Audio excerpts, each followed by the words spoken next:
Once upon a time, long before anyone knew his name, there was a man named Jack Ma. He wasn't a CEO. He wasn't a billionaire. He was just a guy, a regular guy in Hangzhou, China. His story doesn't start in a fancy boardroom or a Silicon Valley garage. It starts in a classroom. That's right. The man who would one day build a global tech empire was an English teacher. He was making about $12 a month. Can you imagine that? $12. That's like, what, 2 fancy coffees today? He loved teaching and he was good at it. His students loved his energy.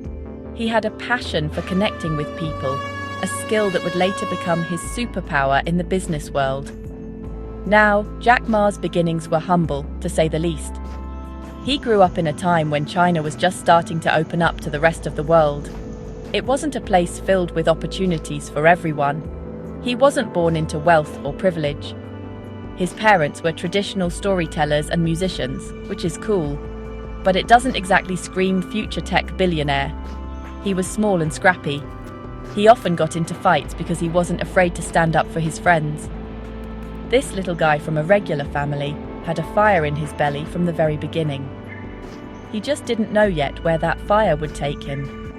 His love for English was his first real window to the world outside of China. He didn't learn it the easy way. As a teenager, he would ride his bicycle for nearly an hour every day to a hotel in his city. Why? To talk to foreigners. He would offer them free tours of the city just so he could practice his English. Think about that dedication. He did this for 9 years. He wasn't just learning a language, he was learning about different cultures, different ideas, and different ways of thinking. This wasn't about passing a test. It was about connecting with humanity, a theme that would define his entire life and career.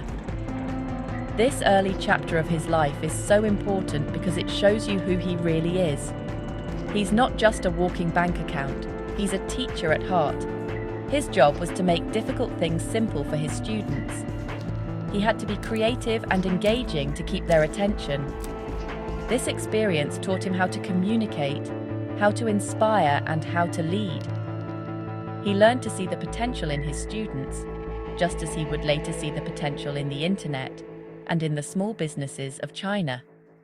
His journey from a classroom to the world stage began with the simple desire to connect and to teach. Before Jack Ma found success, he became an expert in failure. Seriously, this guy could write a book on how to get rejected, and it would be a bestseller. He failed his college entrance exam not once, but twice. The third time, he barely scraped by to get into what was considered the worst college in his city. But he didn't give up. Then came the job hunt.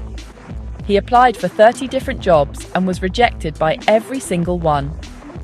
He even applied to be a police officer. They told him, "You're no good." He even went to KFC when it first came to his city.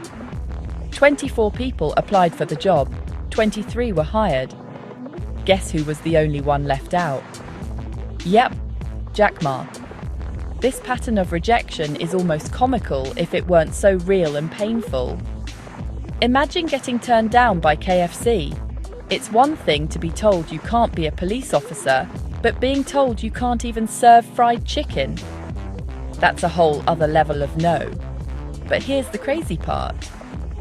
He never let it break him. Each rejection was just another door closing, and for him, that meant he had to find another door to knock on. Most people would have given up, settled for something less, and just accepted that maybe they weren't destined for greatness. But Jack Ma's story is a powerful reminder that sometimes the world's no is just a setup for your own yes. Then, in 1995, everything changed. Jack went on a trip to the United States as a translator for a Chinese company. It was his first time there, and it was there that a friend showed him something that would blow his mind: the internet. His friend typed the word beer into a search engine. They saw American beer, German beer, but no Chinese beer. Then, Jack typed China and got nothing. It was as if his entire country, with its billions of people and thousands of years of history, didn't exist online. At that moment, a light bulb went on. He saw not just an absence, but an incredible opportunity. This was the turning point. It wasn't about tech or code. He knew nothing about computers. In fact, he was scared to even touch the keyboard at first. For him, the internet was about connection. He saw a way to bring China to the world and the world to China. He realized that this new technology could help small businesses, the little guys just like him, compete on a global stage. This idea wasn't born from a business plan or a marketing process. It was born from a feeling of being invisible and wanting to change things. He went back to China with a mission, a crazy idea that would be met with even more doubt and rejection. When Jack Ma returned to China, he was a man on a mission. He gathered 17 of his friends in his small apartment. He told them about his grand vision. He wanted to build an online marketplace for Chinese businesses. He called it Alibaba. Why? Because it was a globally recognized name from the story Alibaba and the 40 Thieves. It was about opening a secret door to treasures, and he wanted to open the door for small businesses. Most people in that room and in all of China had never even seen the internet. He was trying to sell a dream that no one could even picture. It was like trying to sell spaceships in the Middle Ages. The early days were incredibly difficult. Alibaba had no money and no customers. For the first 3 years, the company didn't make a single dollar in revenue. Not one. They were burning through the small amount of cash they had pooled together. They were working day and night in that tiny apartment, fueled by passion and instant noodles. It was a chaotic, intense, and often desperate time. Jack had to be more than a CEO. He had to be a cheerleader, a motivator, and a dreamer-in-chief. He had to convince his team and himself that they were building something real, even when all the evidence pointed to failure. It was his teaching skills all over again, but this time, the subject was hope. Competitors were a huge problem. Big American companies like eBay were entering the Chinese market. They had tons of money, experience, and technology. They looked at Alibaba like a giant looking at an ant. eBay tried to crush them. They offered free listings to starve Alibaba of revenue. But Jack Ma was creative. He understood the local culture. He knew that Chinese business was about trust and community. So he made Alibaba a platform where people could chat and build relationships, not just transact. He famously said, "eBay may be a shark in the ocean, but I am a crocodile in the Yangtze River. If we fight in the ocean, we lose. But if we fight in the river, we win." This is where his genius really shined. Instead of copying the American model, he built something uniquely Chinese. He launched a tool called Alipay. This was a game changer. People were afraid to buy things from strangers online. So Alipay held the customer's money in the middle. It only released the payment to the seller after the buyer confirmed they received the goods. This simple idea solved the biggest problem of e-commerce in China: trust. It was a brilliant move that showed he wasn't just a tech guy. He was a problem solver who understood people. He wasn't just building a website, he was building a system of trust from the ground up.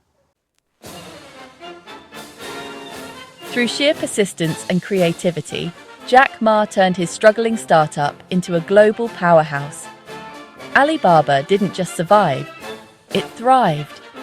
It defeated eBay in China and went on to become one of the biggest tech companies in the world. The company's initial public offering on the New York Stock Exchange in 2014 was the biggest in history at the time.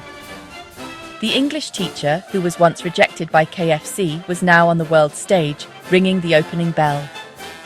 It was a moment that sent a powerful message to everyone who had ever been told they weren't good enough. It was a victory for the underdog. Jack Ma's success wasn't just about making money. It was about his philosophy. He always put customers first, employees second, and shareholders third. This was revolutionary. He believed that if you take care of your customers and your team, the shareholders will be rewarded in the end. He also championed the cause of small businesses. He saw them as the lifeblood of the economy. His platforms gave millions of small entrepreneurs the tools to reach customers they never could have before. He didn't just build a company, he built an entire ecosystem that empowered others to succeed. His work changed the face of retail in China and beyond. The story of Jack Ma is more than just a business success story. It's a lesson in resilience. It teaches us that failure is not the end.